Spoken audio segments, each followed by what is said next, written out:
Hi guys, Lindsay here with Storybook Family Farm. So today I'm going to be starting some seeds, and I thought I should bring you guys along because I do things a little bit differently than most other homesteaders, especially those that are on YouTube. So a lot of other homesteaders, they have, fancy little containers that they put their seedlings in, and it costs money, and they use fancy pants soil, and they do all this expensive stuff. But what I tend to do is I actually love to recycle things and to upcycle and to repurpose. And I kind of like challenging myself to see how little bit of money we can spend on pretty much everything. It's kind of my jam is to be ridiculously frugal in more ways than I probably should. But so one of the things that I love about gardening is that it is a way to really save a ton of money. Not just on groceries, but if you like to grow flowers, you can start them from seed yourself and save money that way and stuff. But it is also the whole saving money on groceries thing is a really big reason as to why we grow such a big garden and why I love gardening.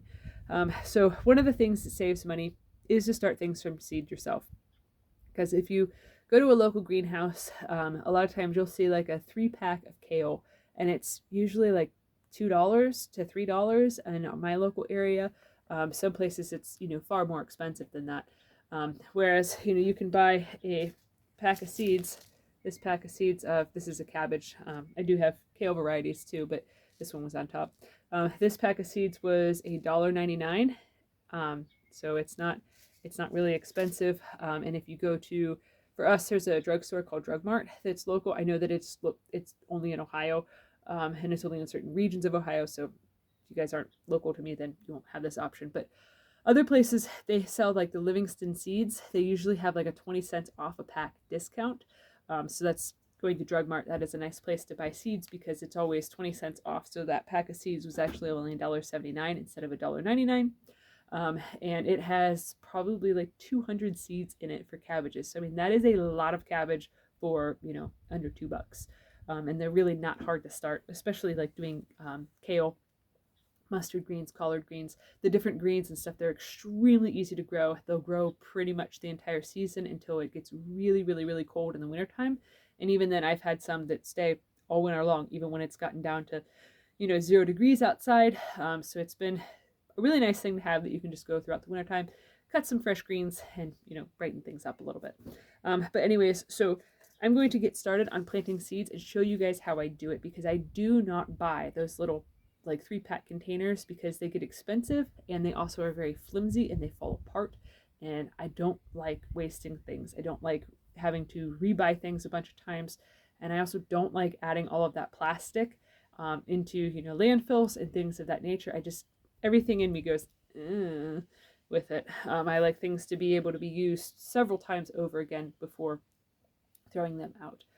Speaking of which, the container that I'm actually planting in is a container that when my wife Tracy worked in the factory, they were going to throw it away, and she was able to score, I think, like 5 or 6 of these things. So I mean, they've come in handy. We've been using these for several years now to grow strawberries, to grow seedlings in, and do different herbs and lettuces and things of that nature. So they work really well.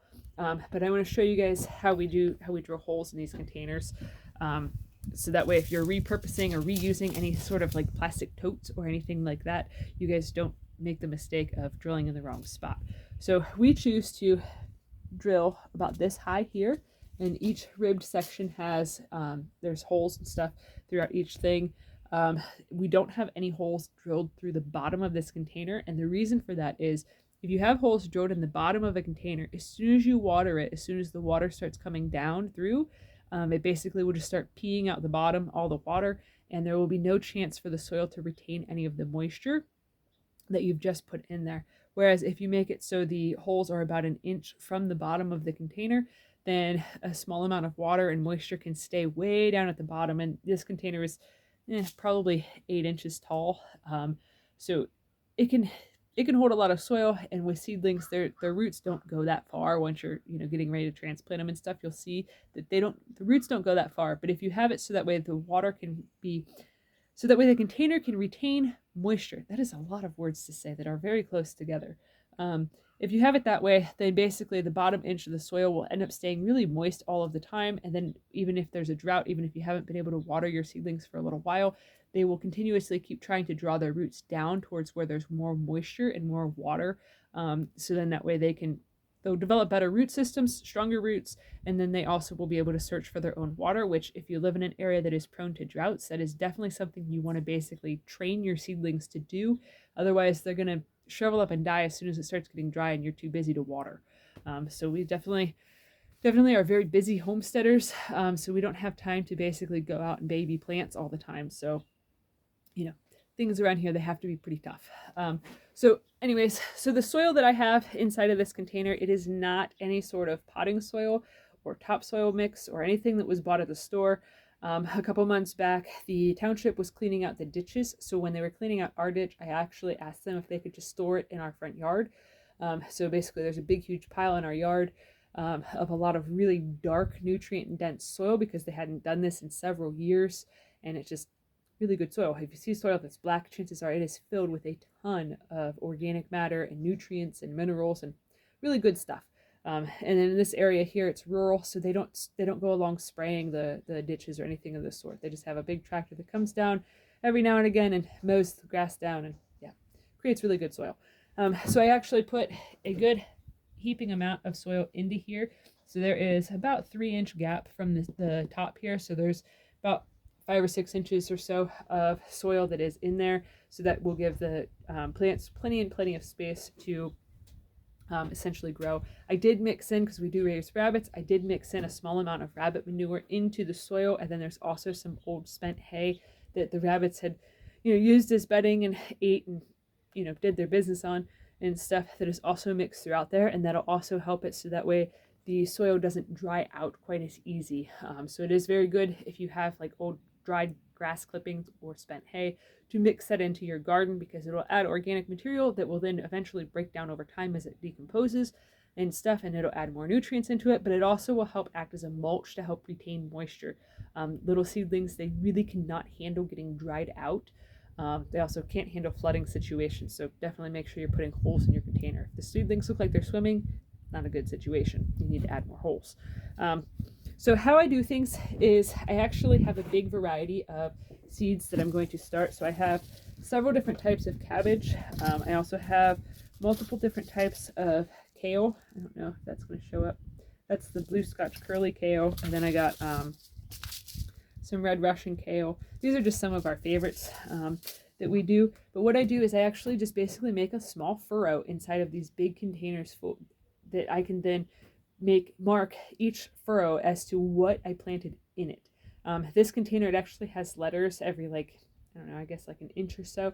There's a different letter that creates a new row. So how I'm going to do this is I'm actually just going to write down what letter I planted what in, instead of trying to make a label for each section, because that just really tedious, takes a long time. Whereas if I just write it down or say it in video, then I can know where I planted stuff. So how I start off, and the camera's going to get all wonky, it's sunny, so the lighting has been very challenging and very frustrating filming this video. So what I do is I take my shovel and I actually will just basically carve a slice into it, and then just sort of wiggle it around. And then if that doesn't work very well, because holding a camera, can't use both hands, I then will take my hand and just sort of create a small little furrow, almost as if it's a little trench. And then we will start with the purple kohlrabi. We actually love kohlrabi. It's one of our favorite vegetables, and it grows kind of funny. It's not a root vegetable, but it grows like a big tuber type thing just above the ground. So it looks kind of like a alien type of vegetable. But here's a picture of what kohlrabi looks like. So it's a neat vegetable. It's kind of like a mix between cabbage and a turnip in terms of flavor, with a little bit of spiciness of a radish. So it's very, very good. It's good to eat it fresh. You can pickle it. And then we also, our favorite way is to just saute it, chunk it up, like dice it up and saute it. That's our favorite way to do it. But since these seeds that I have are actually a little bit old, I'm going to just plant a gazillion of them. So there's, a good bit of, I don't know if the camera will be able to pick that up or not, but there's a good bit of seeds in there. So what I'm going to do is let me set you guys down real quick. Hopefully you'll be able to see what I'm getting into here. All right. Come on, camera. You can do it. So, totally not working. So here we go. Real sophisticated up in here. So what I'm going to do is I'm actually just going to sprinkle them out into the furrow. So it doesn't have to be perfect, because all of these, instead of going through and thinning them like a lot of the seed packets say to do, all of these are eventually going to get transplanted into the garden once they have, once they're probably about 3 inches tall and have some true leaves developed on them. That's when they'll get transplanted. So I just go through and I sprinkle them. And with planting seeds, if you're ever curious as to what the depth is that you are supposed to plant them at, however big the seed is, plant it twice as deep. That's the easiest way to remember. Certain things will say that you plant it this deep and that deep and blah, blah, blah, blah, blah, blah, blah, blah, blah. Honestly, guys, the easiest way to remember is just plant it twice as deep as how big the seed is. Simple. So then what I do is I now have these all in this little furrow right here. So then I just basically gently smudge a tiny bit of dirt over top of it. That's it. Super simple. And then once this is all done, once I get this whole thing planted out with all the different types of kohlrabis and kales and cabbages and collards that I have, then I'll just mark it all down, leave it set out on the porch, because right now in Ohio, it is warm enough for this stuff to stay outside without having to worry about it. Plus, they are cool weather crops, so even if you're in a colder area, totally would be fine to do this.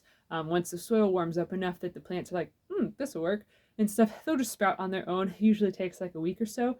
Then they'll sprout. You'll just have to do regular routine